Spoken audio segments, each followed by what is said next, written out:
was wondering if you knew anything about... Thanks for your time today. I was wondering if you knew anything about September of '63 here in Benton. September of '63 here in Benton, with George Harrison visiting his sister, any capacity to how many days, months, how long he was here, about what went on when he was here. Do you know anything about that? I was 12 years old, and I remember it was a hot end of August, 1st of September, and my father was in the insurance business. We're a third-generation business. Okay. And he came home and over the dinner table told us of a strange individual that was in town, and we knew Lou Harrison. All right. Or Lou Caldwell at the time, and that her brother was sister of George Harrison's sister. All right. And that her brother was in town, and he was with a group called the Beatles or something or other from England. And he looked quite strange because he had the bangs and the hair down in the front, but we had not heard of the Beatles. And I remember later we just assumed, didn't recognize this as much of a phenomenon. Then when I was particularly even in college, telling my friends about the Lou Harrison connection, and had not heard of it, didn't believe me. So, alrighty. That was back in September. How long was he here for? Do you remember? 3 weeks. 3 weeks. Would he have touched into October at all? It was definitely in the month of September. It was. It was late August, early September.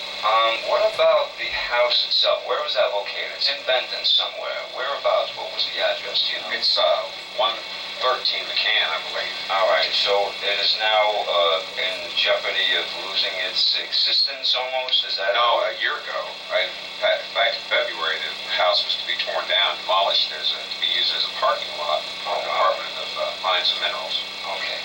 And they've decided to do this or not? Or what? No, in fact, the state agreed to trade the house, which they owned at the time, for another house. So the people who now own it, three investors, three individuals, not investors, three interested parties that preserve in our past, purchased the house, which was an acceptable trade, and traded properties. And how well do you know any of the members? I had heard, even when I was back in New York and LA, I had read 16 magazines over the years, and they said that when Harrison had visited his sister in St. Louis, probably the biggest city to be associated with the normal layman's reading ability, he was playing in a band or played in the parameters of Benton or Southern Illinois with a band. Do you know anybody who was in these bands? You know, the name of the group was the Four Vests. Two of the members are still here in the area. They're right here in Benton. One is one that's out west of here by about 6 miles. What were their names? You know, Gabe McCarty was the guitar player, and Vernon Mandrell, I believe, bass. Okay. They're still around, so probably would be available to just say hello to these days, right? And any of these Four Vests, as you call, did they ever see Harrison over the years after that? Did they keep in touch with each other, or did he just go on to fame and fortune and couldn't look back type of thing? Well, George made several acquaintances, several friends, actually, during his stay, and these individuals, particularly Gabe, would come over to Miss Louise' home and at 113 McCann. And play the guitar, sit around. Really? So he didn't just close the door on it? Layman. Told Gabe that he invited him to come back and see him and told him to be in touch with him. Of course, that was a few weeks later, a few months later, they were on the Ed Sullivan Show, and the rest is history. Yeah, we know what happened after that.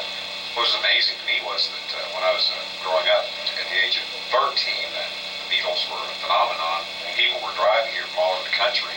Sure. People would show up with their sleeping bags from L.A. and sleeping on the lawn because they thought that George Harrison was coming in and out of that home. Because of the Ed Sullivan Show exposing him and then finding out that the sister was here. Oh, people wanted some real estate, some physical connection with the Beatles. This was as close as they could come. Lou had a syndicated show which aired. Of course, he only had 3 or 4 good AM stations out of St. Louis KXOK, and because of that, it created a lot of hype about George Harrison. She was on every hour, Beatle Report. But in the year of our Lord, September of 1963, a man walking around with this type of hairdo, would he be smothered in eggs and tomatoes? I mean, how did they react to him? The people, especially here in complacent Southern Illinois, how did they react to this? Thought he was a a bit strange, and he was from England, and discounted the fact that he looked different from just being from England. So they didn't really get on down to the four vests, weren't looking at him like he was some kind of strange oddity, and they won't let him on the stage. He actually got up on stage with the four vests. Well, he played at the Veterans of Foreign War private club in El Dorado, Illinois. El Dorado? He sat in with them and played the guitar. Really? And an interesting story is during a break, someone came up to another member of the band, and they said, hey, this young fella you're trying out, if you don't hire him, you're crazy. He'll really go somewhere with that guitar. So, and they didn't take him serious. Well, I mean, he had to get back to London, though. That's right. He had, and as you know, probably Live at the BBC was released last year, and he had already made approximately half of those recordings at the BBC. So he was a phenomenon in England. Yeah. Right. What about the neighbors of the Harrison house over on McCann? Do you know of any of them that were originally there or had moved in years later after Harrison showed up and worldwide fame was spreading with Beatlemania? People that were there originally, do you know them by name? Do you know anybody across the street or down the block from the Harrison house? You know any of these family folks? by the name of Louise lived across the street, and their relatives are still here. That's going back several years. Football team was practicing across the street. It was football practice time at the high school. The field was where the new school is currently. But what amazes me is that a year ago, last January, I received a phone call about the house, and we had taken this for granted. I'm president of the Tourism Bureau, and we didn't even consider that this house would be of any interest to anyone other than the local community. You're talking about the Franklin County Tourism. You're the president. Yes. So they were deciding over it back in January if it should stay or go. We had not even considered the international, but we assumed perhaps regional interest in the fact that Lou Harrison lived here in Benton, and the fact that George Harrison visited this location. But when we think about it, the phenomenon is he was the first Beatle to visit the United States. This was his first U.S. destination of any of the Beatles. What was he having? Just for a general little vacation, just to check out America, just to get away from all the madness in Europe, I guess? He went to a record store, furniture store on our square called B&C, which is still one of the original partners is up there today, I'm certain, and purchased 45s, a lot of them country, ballads, all types of music. They were interested in whether or not they would succeed in the United States. And he purchased a large stack of records to take back, just to get some ideas. Check out what's going on, contemporary stuff. And as I understand it, we have not confirmed this, but one of the songs, Got My Mind Set on You, was taken from one of those 45s, which he purchased here in Benton. He was given a Rickenbacker guitar in Mount Vernon. He was given a Rickenbacker? Not purchased one? He was given one? Supposedly it was some type of a demo. The clerk at the music store was with a band by the name of Head East, supposedly. He's actually from Head East. We're talking about Mount Vernon. Yeah, Mount Vernon. Oh, right. He traveled about. I mean, he was in Mount Vernon. He was in El Dorado. He probably encompassed a 20-mile radius of Benton while he was here. Then he camped in the Shawnee National Forest. This is the first time he could see. This is probably the only time he could come to the United States as a real human being, be left alone. That's true. And they gave him a Rickenbacker. It was given to him, and I've been told, a lot of this isn't confirmed, but in the Live at the BBC, in the little brochure, that Rickenbacker is pictured. What particular color of guitar was this? Was you know anything about the color? Burgundy red, I believe. And he was probably one of the big exponents of Rickenbacker guitars over the years because of America. Because I think they had difficulty finding those instruments overseas. So the trip to Illinois proved a lot of good things. It helped out his whole career, too. Just a little visit. But how about we take a little break right now? That's good. Yeah. When recent? Save the house. Yeah, when was the local response? How was the local, Bob, how was the local response to Save the House or Let It Go when it was mentioned to all the people in the surrounding areas, Benton? The Harrison house. A lot of people, I felt, thought that it was important. They didn't realize it, and because of that, they were sort of caught off balance. In fact, the local newspaper did a survey, and it's a typical survey they do, and they asked 6 people their opinion of what you think about the effort to save the Harrison house. Right. And one response in particular, and I heard this comment around town, was, well, this was George Harrison. It wasn't Paul McCartney or John Lennon. And George Harrison was always my favorite Beatle, and just a little fact, the second best-selling song by the Beatles was written by George Harrison. Something. And so the preference was still Lennon and McCartney. Well, people were voicing their opinion of their favorite Beatle, and the psychology behind this is beyond me, but I feel it's someone comes up to you and says, "Do you realize you have something in this town that's of international significance?" And the response was, "Well, I'm not so certain that it is." But well, I loved all four of them. But, okay. Well, stayed with us for 4 nights in February during the process of attempting to save the Harrison home, and she had with her in her possession, she brought with her from her home in Florida a shoebox full of old 8mm tapes. And when George came to visit her, he bought in St. Louis or brought with him an 8mm camera. And they passed the camera about, took pictures of each other during the camping trip. And while he was here in Benton, he was a tourist, of course, to the United States. And she asked if I knew of a person the tapes actually belonged to George. He took the tapes home with him, and his mother, Lou's mother, sent the tapes back to her and said, "Well, these have some pictures of your children." So she kept them, did not send them back. But it was a cold February night, and I have a friend who's has a video production business. I went to his home, took these old 8mm tapes out of their reels. Soundless at that, right? Right, that's no true, no sound. And the trails and the tails and whatever were all yellowed and had to be replaced. But these were transferred to a videotape. And what was amazing was, here's a picture of George taking a picture of the time and temperature sign, the bank on the square, a picture of a grasshopper out of the Shawnee National Forest. There was a picture of George holding his niece in his arms, swinging in a swing behind the Barry Harrison home. George here in Benton, train going past. That girl will be some 30 years old, yes, now, 35 years old.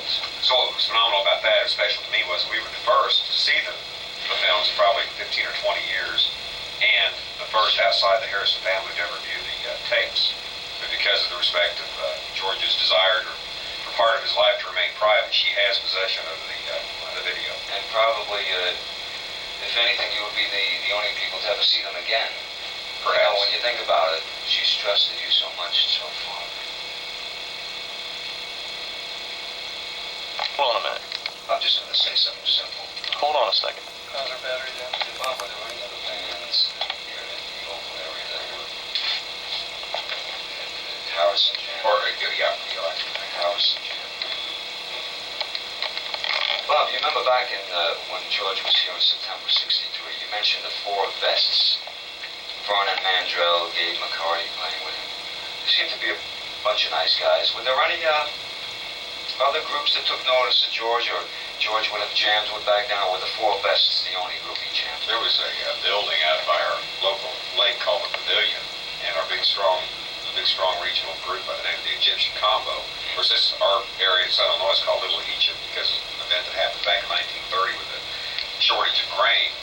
But George and Lou and some friends went to the Pavilion, and they said, "We have an individual here by the name of George Harrison. He's a very famous musician in England, and would you mind if he sat in?" So they're trying to coax George up on the stage, and the Egyptian Combo said no. I said, "We're really?" Yeah, I upstaged them, and they were the premier regional group, and they didn't want anyone encroaching, and thought, well, this guy couldn't be of any value. Whatever happened to the Egyptian Combo? One of them is actually owns an advertising agency, and he works for us with the Franklin County Tourism Bureau. He often talks about the story. Talks about those days. He regrets that he could have played on the same stage with one of the Beatles. They felt inferior. They felt a little bit taken back that the guy with this funny-looking hairdo maybe could outplay them or something. No, they were ultimate kings. And that's they it. had a seller on the top 10 list by the name of Gail Wins, and he just couldn't be any better than the Egyptian Combo. Maybe the next time the Beatles come around, they'll play with them. Huh? That's true. And do you know anything about Bocce Ball Club in Benton? It's Bocce Ball is the name of an Italian game. Italian game. I throw some balls. It's a private club, and he went into the Bocce Ball Club. Whether or not he played the guitar, I don't know. Just as a visitor. Right. Did Did you see him? You saw him walking around in September of '63. My father saw him several times. I remember as a boy, we were on the square with our bicycles, and someone said, "There he is," and he just went around a corner. And that was my only glimpse of George. Got a glimpse. It's hard to remember 30 years ago or so. It's hard. I remember when I was 13, when they came out on the radio, I wanted to be just like them. Sure. My idols, my heroes. George would be your favorite, Bob? Of all the four Beatles, would you say that because he visited here, or just in general you liked him? Hadn't you even met him? Would have you picked him as your favorite, do you think? I don't know if one could be objective, because we always associated George as being from, as visiting Benton. Okay. And perhaps I was biased from the beginning. He was one of the homeboys. That's right.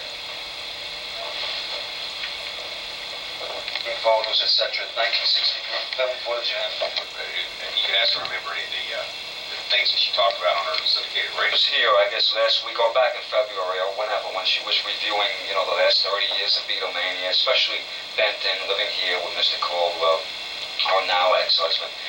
What did she say about George? Any particular little things that happened to him in America here in Benton that were really she was fond of, or a little on the, just something that she would remember right offhand?